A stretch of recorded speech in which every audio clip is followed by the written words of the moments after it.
The cake had 32 stuck in the middle like a headline, two hollow numerals that smelled faintly like gasoline when Mom lit them.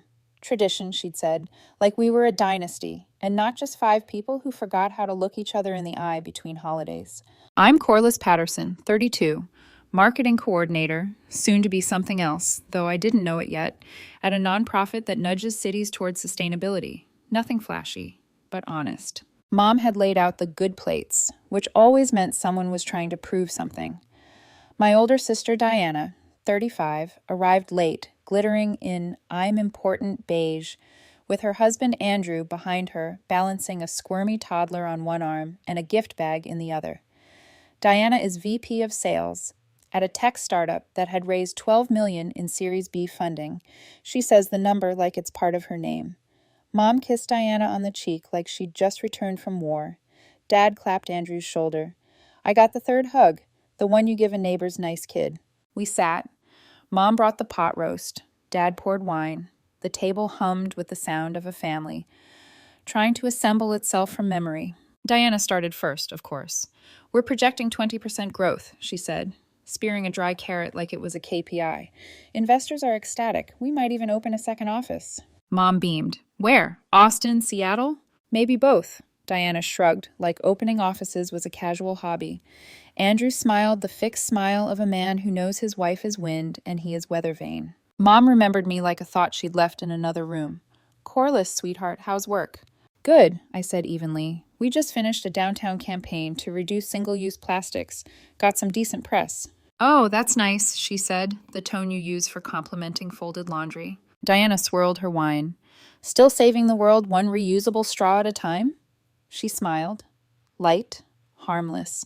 It landed like a tap on a bruise. It's more policy now, I said. Small businesses, waste streams, city council buy-in. It matters. Andrew tried to help. It does sound rewarding. It is, I said. I should just not lucrative, Diana finished, laughing softly. I mean, be honest. How do you survive on that salary? I put my fork down. I do fine. Sure. She leaned back like a panelist about to deliver a verdict. Comparatively, you're what? 45? 50? 62, I said. 1,000. She whistled. My last bonus was more than that. Diana, Mom warned, a gentle pat that meant, don't be obvious. I'm just saying, Diana kept going, eyes on me. At some point, you have to ask if you're building something real or just treading water. Dad nodded slowly, as if she'd said scripture. The room tipped. The plates looked heavier. Some of us measure success differently, I said. I kept my voice flat so the tremor in my chest wouldn't show. Right.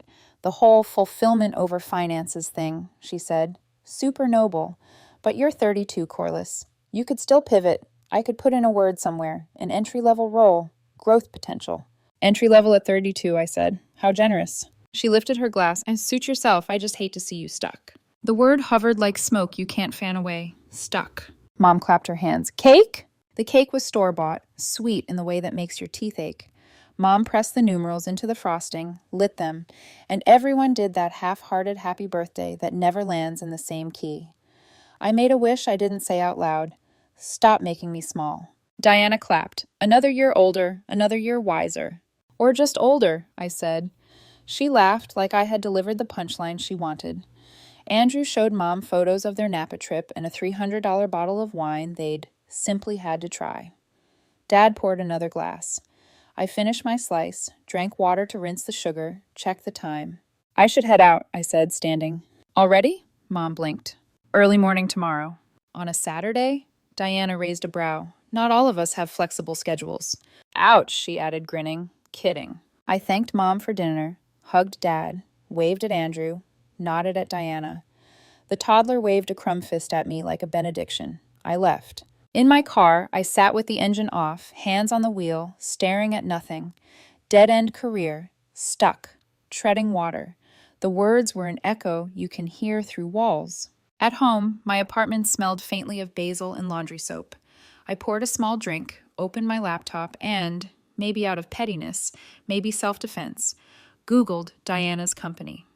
The website was a glittering waterfall of buzzwords. Disruptive, synergistic, hypergrowth. I clicked careers, aggressive targets, commission-heavy roles, high churn verticals, A stomach made of glass might have cracked. My phone buzzed. Marcus, my boyfriend, had texted earlier during dinner. Marcus, how's the circus? Me. Rehearsed. Confetti optional. Marcus, want me to call in a fake fire drill? Me. Next time. He sent a photo of the apartment plant we co-parent. The pothos I kept at his place because my windows faced the wrong way. The caption read, "She's thriving." I smiled despite myself. Another buzz. Instagram. A story from Sienna, Marcus's ex. She'd posted a soft-lit boomerang of champagne and a caption about celebrating promotions. I watched it twice, then set my phone face down. Not because I didn't trust Marcus, because sometimes the old ache of not enough knows how to find a cracked door. 3 months later, because the world is both cruel and kind, I was sitting across from my boss when she said, "You've been doing excellent work, Corliss. The board approved a new role. We want you as Sustainability Programs Manager." I heard Diana's voice in my head, bright and patronizing. Entry level at 32. My boss kept talking. Budget, team, more responsibility. I nodded. I said yes. Nothing headline-worthy. Just a new title, a meaningful bump, and work that felt like building. I didn't tell my family. Not right away. A week later, Mom called anyway, but not for me. "Diana's company is doing layoffs," she said, voice tight. "Investors pulled funding. It's awful." "Is Diana okay?" "For now, but she's worried. We all are." "I'm sure she'll land somewhere," I said. I didn't say what I wanted to, that I had worked hard. 2. That stability can be a choice. That impact doesn't wobble when the market does. "How are you?" Mom asked as an afterthought. "Good. I got promoted." "Oh, what's the new title?" "Sustainability Programs Manager." "That sounds important." The words were right. The tone was an empty room. "Well, good for you, sweetie." She hung up before I could hand her my joy. After the call, I stared at my reflection in the black laptop screen. A woman who had just been told she was both good for you and please dim yourself. I went for a walk. The city had that clean, blue-gray light that makes everything look like a movie still. I passed a shop window and saw myself again, 32, in a coat I'd saved for, with work I believed in, and a heart that wanted to stop apologizing for it. When I got home, I opened my laptop and looked again at Diana's company. Press release, leadership transitions, restructuring, strategic refocus, words that mean people are packing their desks. My phone buzzed, "Diana." I let it ring out, then texted, "In a meeting. What's up?" 3 dots, disappeared. 3 dots again. "Diana, need to talk. It's important." I sat at my kitchen table, the promotion letter still open on screen, and felt the floor of my life tilt a few gentle degrees. For once, the tilt felt like it might be in my favor. I texted Marcus. Me. Promotion. Marcus. I knew it. I'm proud of you. Me. I wish my family knew how to say that. Marcus. Then I'll say it twice. I put my phone down and breathed. Out of the corner of my eye, the 32 candles still sat in a drawer, faintly waxy, faintly ridiculous. I imagined lighting them again a year from now, somewhere that smelled like possibility, not gasoline. Outside, the city exhaled. Inside, so did I. Because here's the thing Diana didn't know. Companies that sprint don't always land softly, but people who build, quietly, stubbornly, sometimes do. And suddenly, dead end sounded like a dare I intended to outgrow. I never meant to enjoy irony as much as I did that month. But life, it turns out, has a wicked sense of humor. A week after my promotion became official, my sister's can't-fail tech startup began leaking headlines. Brightwave Technologies faces investor exit amid restructuring. Translation: panic behind glass walls. Mom called 3 times in 2 days, her tone identical each time. Part worry, part worship.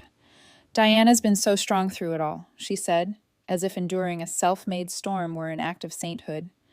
"How's she holding up?" I asked. "She's coping," Mom said, lowering her voice. "You know how she is, proud. She won't let Andrew help." "Of course not," I murmured. "That would mean admitting she's human." There was a pause long enough to count the spaces between us. Finally, Mom added, "How's your little promotion?" Little. There it was again, a velvet glove over the knife. "It's going well," I said. "I'm managing a small team now. We just launched a zero-waste initiative downtown." "Oh, that's nice, sweetheart." Her voice tilted. Anyway, pray for your sister. She's under a lot of pressure. After we hung up, I sat at my desk staring at the report I'd been editing. Pages of progress, tangible change, data that meant something. And yet in my mother's voice, it all still sounded like a side hobby. That night, Marcus cooked pasta at my place. The good kind, with basil, garlic, and a bottle of red wine he couldn't pronounce but liked the label of. He listened while I recounted the phone call, arms folded, eyes thoughtful. So, let me get this straight, he said, serving himself.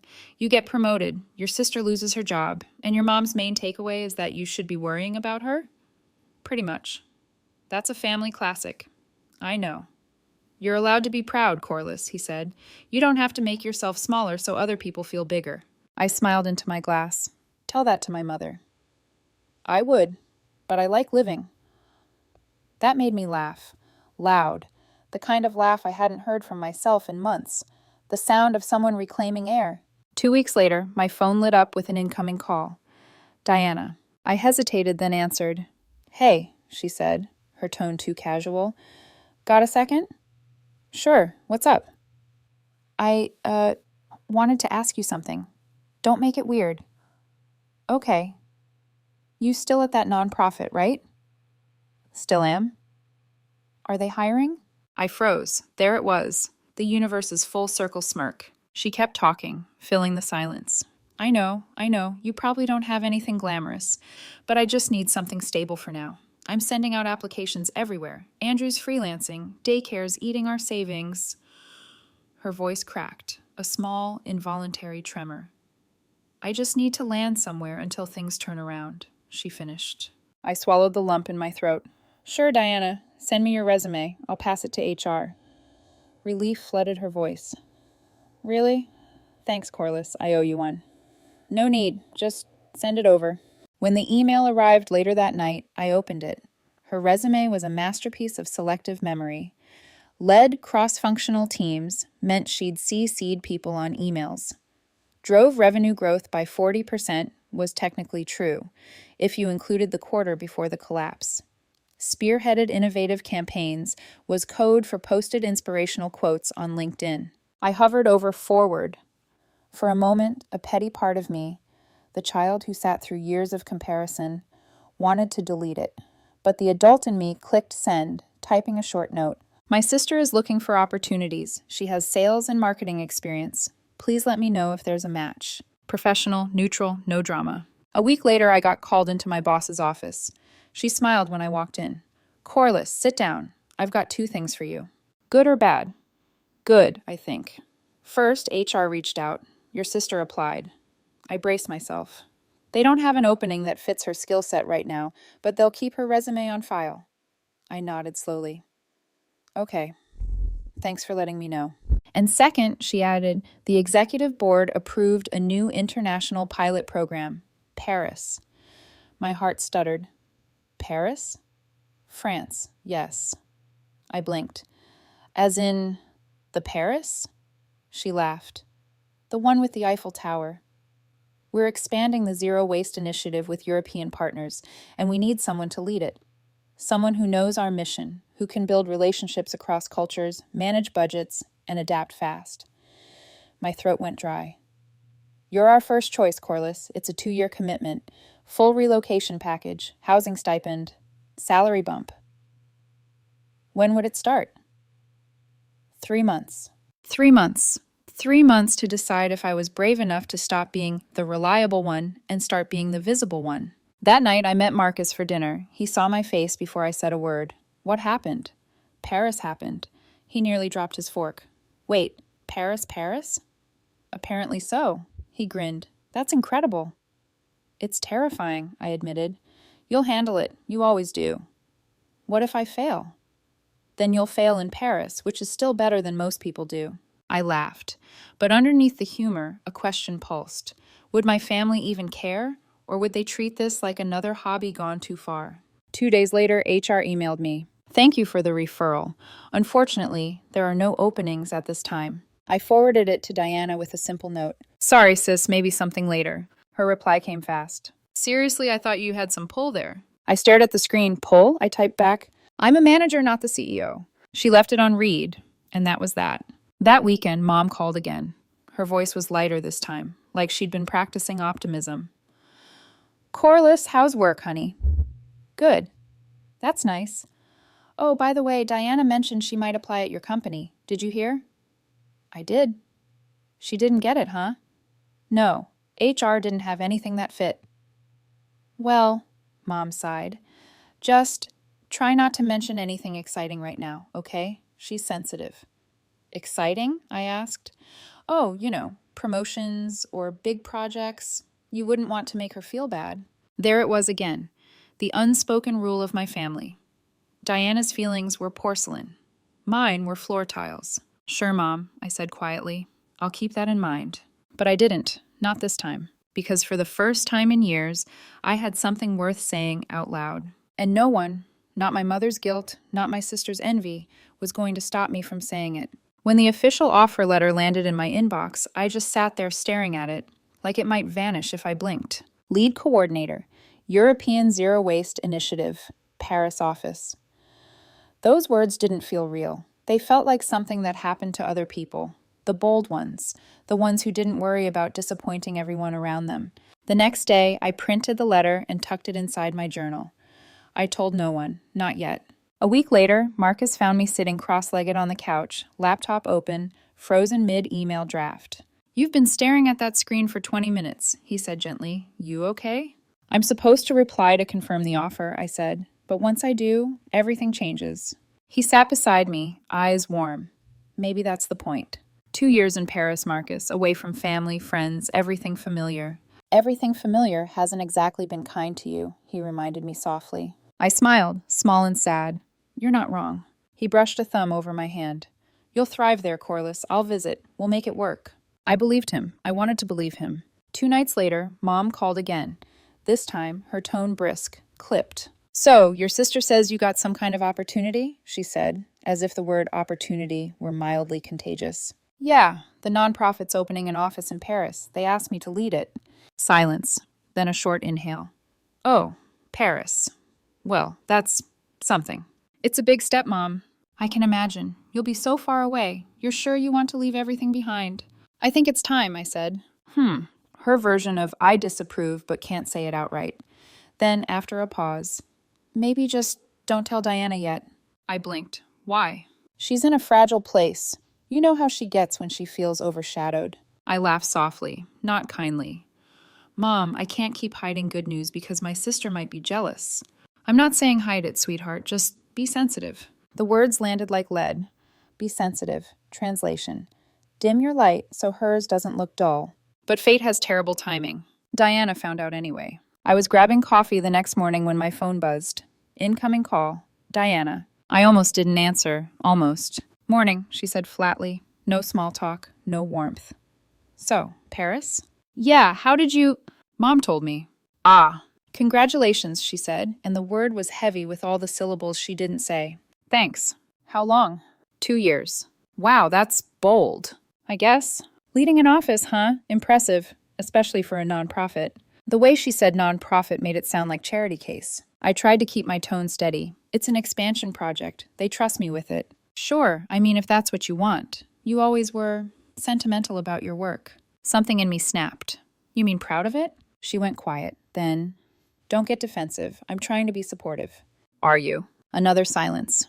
You know what, Corliss? Maybe I'm just surprised. I didn't think your company was big enough to have international anything. I bit back a dozen replies. Well, they are now. Good for you, she said finally, and hung up before I could respond. That night, I told Marcus about the call. He shook his head. She can't even fake happiness for 5 minutes, can she? She's scared, I said.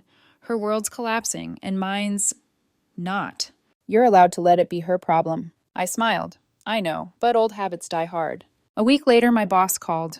Have you made your decision? I took a deep breath. Yes, I'm in. Her voice brightened.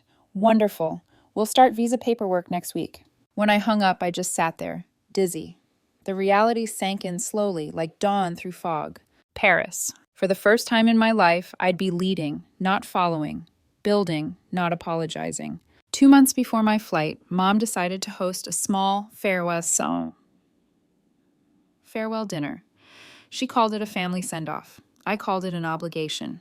The dining room looked the same as always. Good plates, polished smiles. Only this time, I didn't feel like an intruder in my own story. So, Mom said, pouring wine, tell us all about Paris. Diana sat stiffly beside Andrew, her smile brittle as spun sugar. It's a partnership with the European Sustainability Network, I explained. We'll be piloting citywide programs for waste reduction, green business incentives. That sounds lovely, Mom said. Very ambitious. Diana cut in, voice too light.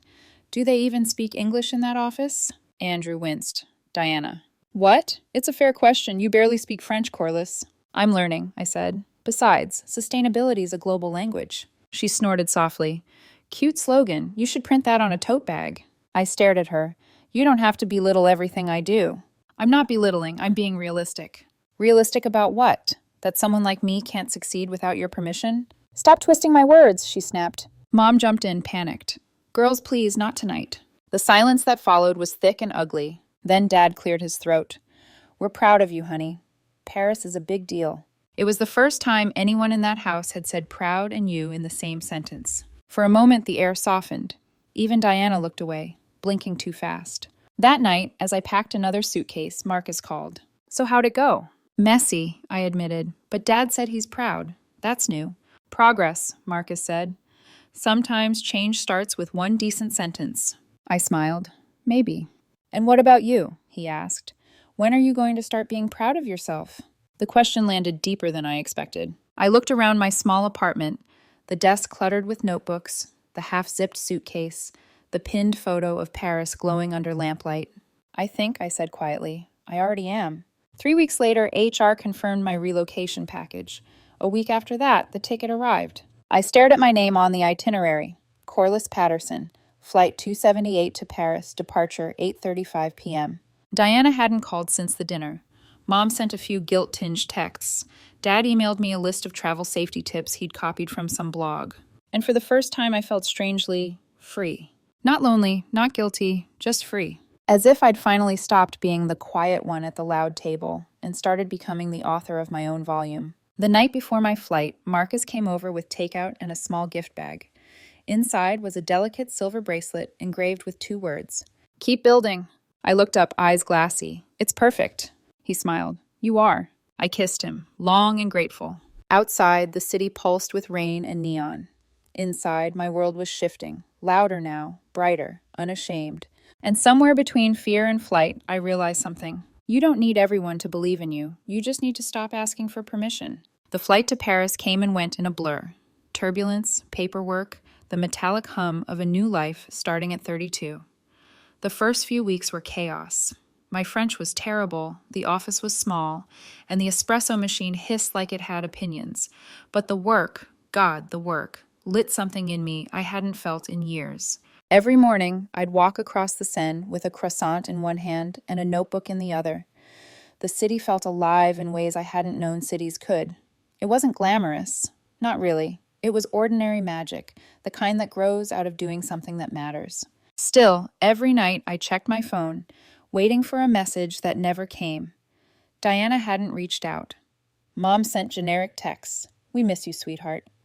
Dad emailed weather updates. Marcus called every few days, his voice soft but tired. Long distance had a way of stretching even the strongest promises. Then one evening, 2 months into Paris, I got a call from Mom. Your father's turning 60 next month, she said.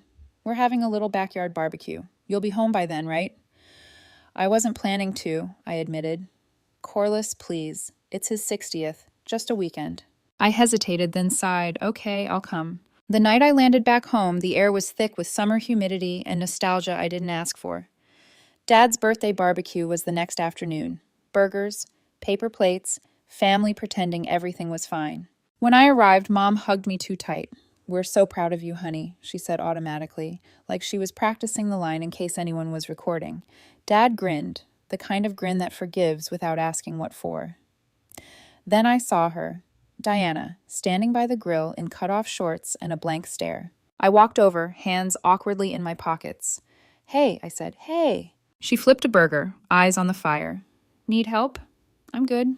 The silence stretched like wire. Finally, I said, Diana, She interrupted softly. Just don't. I froze. Don't what? Don't apologize. You don't owe me that. I blinked, thrown. She set down the spatula and looked at me, really looked at me, for the first time in years. I was awful to you, she said, at your birthday. For years, actually. I thought I had it all figured out. Title, money, the fancy life. And when it all collapsed, I didn't know who I was without it. You were the one who kept building quietly, and I mocked you for it. Her voice cracked. I was jealous, Corliss. I still am sometimes. You made something real. I chased smoke. I swallowed hard. Diana, I'm not asking for pity. I just wanted to say I get it now. What you do matters. For a second, neither of us spoke. The grill hissed. A breeze moved through the trees. Thank you, I said finally. She nodded. When do you head back? 2 weeks. You excited? Terrified, I admitted. That made her laugh, a real laugh this time. You'll kill it, I know you will. It wasn't forgiveness, not fully, but it was a beginning. That night, back in my old room, I scrolled through my emails. A new message from HR blinked at the top. Subject, Diana Patterson. Application update. I frowned. I hadn't known she'd applied again. The message read, Hi Corliss, just wanted to let you know your sister applied again for a communications coordinator position. It's entry level, around $48,000. If you'd like to recommend her, we'll prioritize her file. I stared at the screen for a long time. Entry level. For the sister who once mocked my dead-end salary. And yet I thought of her face that afternoon. Tired, but honest. The apology that wasn't rehearsed. I clicked reply. Yes, recommend her. She'll be good. And for the first time, I meant it. 2 weeks later, I was back in Paris. Jet-lagged, disoriented, but lighter somehow. When I unlocked my apartment, a message was already waiting for me. Diana, got the job. Start Monday. Thank you. Me. You earned it.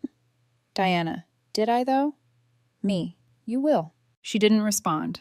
But an hour later, a single emoji arrived. I smiled, leaning back against the couch. For the first time, my sister and I weren't competitors. We were just two women, finally growing in opposite directions, but rooted in the same soil. Paris moved fast after that. My small team, 3 people and 1 intern, became my second family. We worked long hours, drank too much espresso, argued about recycling policies in 3 different languages. I still missed home sometimes. Marcus especially. We video called at odd hours. Sometimes his smile flickered under the weight of the time difference. But he never once made me feel guilty for choosing this path. And then one morning, my phone buzzed during a meeting. Mom calling. I excused myself and answered. Hey, Mom. Corliss, she said softly. Your sister told me you helped her get that job. I just forwarded her resume. Still, that was kind. After everything. I smiled faintly. She apologized, Mom. That's all I needed. There was a pause. Then she said something I never expected. I'm sorry, too. I froze. For what? For asking you to shrink, she said. Her voice trembled. For treating your steadiness like it was boring. For not seeing that quiet success is still success. My throat tightened. Mom, we were so busy chasing shine that we forgot what substance looked like. You taught us that. And we're proud of you, sweetheart. Really proud. Tears blurred my vision. Thank you. When we hung up, I sat at my tiny Parisian desk, staring at the phone, heart pounding. It wasn't dramatic. It wasn't cinematic. But it was the closure I'd been waiting my whole life to hear. That weekend, I treated myself to dinner at a small bistro overlooking the river. The waiter brought me a glass of wine and smiled. First time in Paris?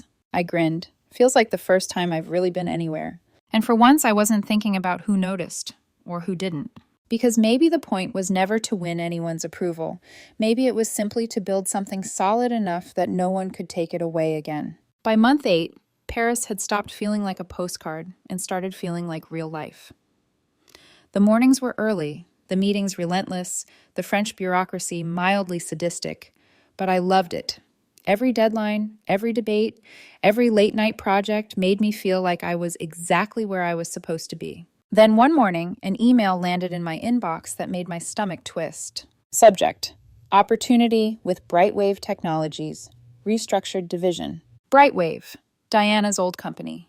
The same company that had imploded, leaving her jobless 2 years ago. Curiosity 1. I opened it. Hi, Corliss. We've been following your work in Paris and are incredibly impressed.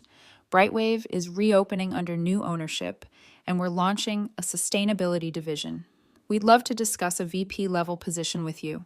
Competitive salary. Flexible relocation options. Let us know if you're interested. I read it twice. VP level. At the company that had once sneered at nonprofit types. I could already hear Diana's voice in my head. Half pride, half disbelief. My little sister got offered what I used to have. But then another voice whispered, quieter, older. You already have everything you once wanted. Purpose, peace, respect. Don't trade that for applause. Still, I didn't reply right away. That evening, I called Diana. Hey, I said, random question. She sounded distracted. Shoot. If you could go back to Brightwave, would you? God, no, she said immediately. Why? They offered me a position. Silence. Then, you're kidding. VP of Sustainability. Oh, wow, she laughed, dry, knowing the irony. I know. They'll promise you everything, but that place eats people alive. Don't do it, Corliss. You're too good for that circus. Her voice softened. I mean it. Don't become me. Something inside me broke and healed at the same time. Okay, I said. I won't. The next morning, I replied to the recruiter. Thank you for considering me. I'm flattered, but I'll have to decline. I clicked send and exhaled. 2 weeks later, my boss, Karen, flew in from New York for a site visit.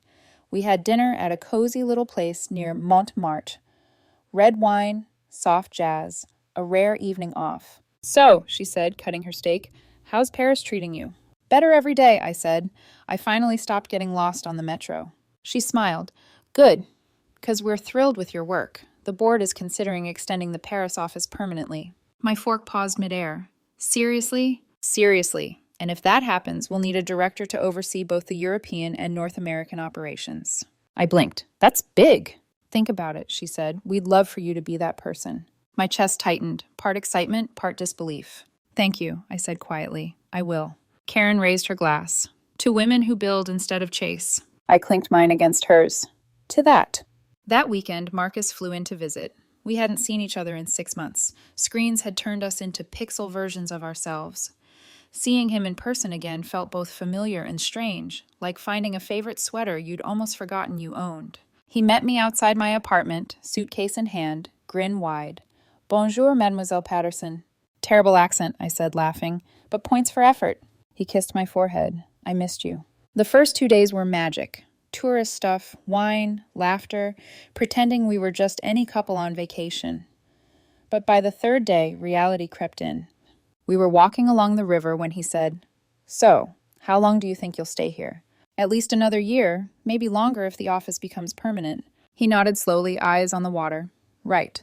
What? I asked. Nothing. I just miss us. I miss us too. It's hard, you know? Seeing your world move forward while mine feels stuck. I reached for his hand. You're not stuck, Marcus. You're just in a different chapter. He smiled weakly. Maybe.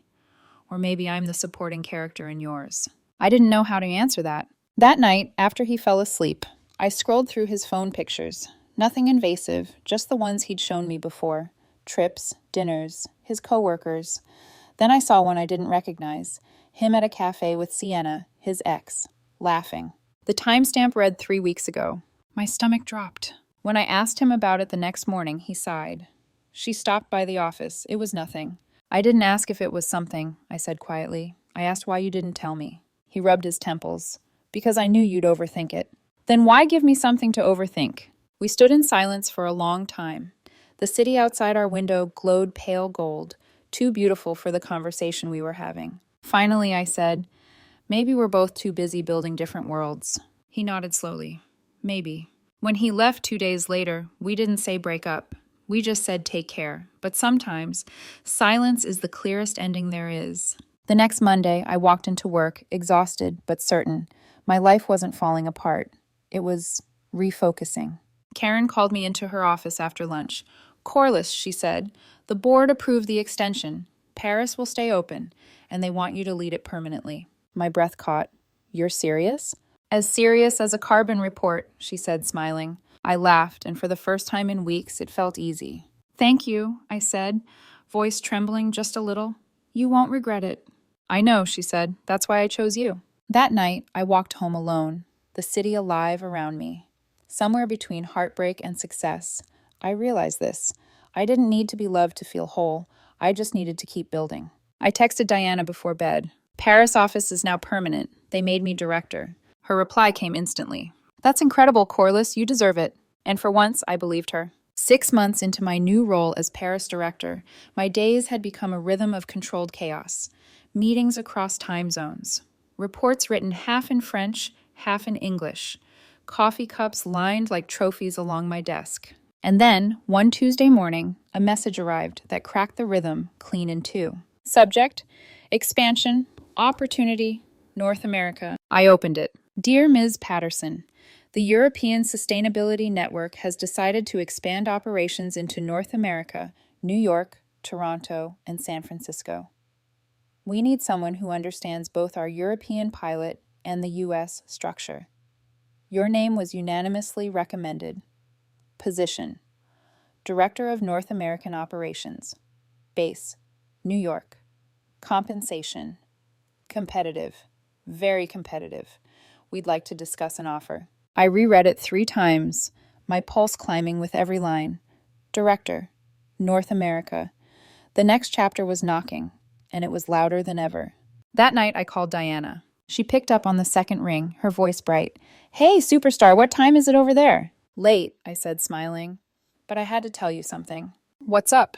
They offered me a director position, North American Operations. A sharp inhale. Corliss, are you serious? Yeah. That's amazing. Thank you. You're moving back? Looks like it, New York. There was a pause, then a soft laugh. Of course you are. You always did love skyscrapers. I could hear the genuine pride in her voice, and it filled a space that had been empty for too long. I wouldn't have gotten here without everything that happened, I said quietly. Even the hard stuff. Especially the hard stuff, she said. That's what makes the story worth telling. 2 weeks later, I flew back to the States to finalize the deal. New York was exactly as I remembered, loud, alive, and endlessly in motion. The office was on the 32nd floor of a midtown building, floor-to-ceiling windows, a view that looked like possibility itself. When I met the team, one of the board members smiled and said, "Welcome home, Director Patterson." The title sounded strange in my ears, like something that belonged to someone older, steadier, more fearless, and yet somehow it fit. A month later, I visited my family before officially relocating. Mom insisted on a dinner. Nothing fancy, just us. The same dining table, the same chipped serving plates, but this time the energy was different. Dad grilled steaks. Diana brought salad. And when I walked in, everyone actually looked happy to see me. Mom squeezed my hand. "We're so proud of you, sweetheart. Truly." I searched her face for insincerity and found none. Diana raised her glass. To Corliss, proof that quiet paths can lead to extraordinary places. Everyone clinked glasses. Even Mom smiled without trying too hard. I felt something shift inside me, a sense of belonging that didn't depend on apology. Back in New York, the pace was relentless. Meetings, media briefings, policy conferences. But for the first time, I wasn't running to prove myself. I was running because I loved the work. One afternoon, HR sent me an applicant to interview for a communications coordinator role. A young woman stepped into my office, clutching a folder like it might save her life. "Ms. Patterson, I'm Leah. Thank you for meeting with me." "Of course, have a seat." She sat, nervously smoothing her blazer. "I'll be honest," she said. "This is my dream job. Everyone told me environmental work doesn't pay, that I should go corporate. But I want to make a difference." Her words hit like déjà vu. I smiled. You know, a few years ago, someone said the exact same thing to me. Did they get the job? They did, and they built a life they were proud of. She looked up, eyes bright. "I hope I can do that too." "You will," I said, "because you already know what matters." She smiled, the nervousness easing a little. "Thank you, Ms. Patterson. Please call me Corliss, and congratulations, you're hired." Her jaw dropped. "Really?" "Really, start Monday." When she left, I stood by the window, watching the city blur below. Somewhere in another time, I saw myself, 32, sitting at a dinner table, being told I was stuck. How far that woman had come. That night, my phone buzzed. "Diana. Heard about your new office. Living the dream, sis." Me. "Trying my best." Diana. "You don't have to try anymore. You made it." I smiled, typing back slowly. Me. "Maybe. But the best part isn't making it. It's knowing I did it my way." A week later, Mom sent a photo of the whole family at Sunday dinner. Dad at the grill, Diana's son chasing bubbles, Mom smiling into the camera. At the bottom of the message, she'd written, We miss you. You were right, honey. Success isn't about what you earn. It's about what you build. I stared at the screen for a long time. Then, without overthinking, I replied, Exactly. And I'm still building. Months passed. The work grew. So did the impact. One evening, after a long day, I stood in my office watching the sun drop between skyscrapers. The reflection in the glass wasn't the quiet one anymore. It was a woman who had learned to stop asking for space and start taking it. My phone buzzed again, Diana calling. Hey, I said. I just wanted to tell you. We're expanding our outreach program next month, she said. Guess who's running it? I smiled. You? Yep, me. Looks like the nonprofit life isn't so dead end after all. I laughed softly. Welcome to the bright side. Thanks for pulling me into it, she said. And Corliss, I'm proud of you. I'm proud of you too, Di. We stayed on the line for a while, saying nothing, just listening to the hum of our separate cities. As the sky outside turned orange, I thought back to that awful birthday dinner, to the dry cake, the laughter, the words stuck. If only they could see me now. Not because I wanted their approval, but because I wanted them to understand the lesson I had learned the hard way. Success isn't about being seen, it's about being solid. It's about the quiet persistence of showing up, building what matters, and refusing to shrink for anyone. I picked up my pen and wrote it down in my notebook, the same one I'd carried since Paris. Keep building. I closed the book, turned off the lights, and smiled at the city that had once felt impossibly far away. For the first time in my life, I wasn't the quiet one at the loud table. I was the voice, the builder, the woman who made her own table and invited the world to sit down.